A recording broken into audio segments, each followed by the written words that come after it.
في حاجة كمان مرة نفسنا على طريقتين، عادة بيتقال عشان نقوي الرئتين ونخلي النفس طويل. لما ناخد شهيق عميق نحوش النفس شوية كذا عدة وبعدين نريح. هنتمرن على برضو ده، يبقى شهيق،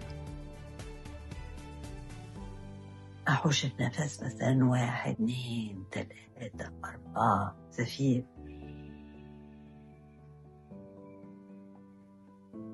وبرضه لما اطلع النفس اطلعه على الاخر. طريقة تانية بتتعمل خصوصا برضه للناس اللي عملوا عملية القلب وحاجة عشان يفتح الرئتين. ابتدي بالزفير، افضي كل الهواء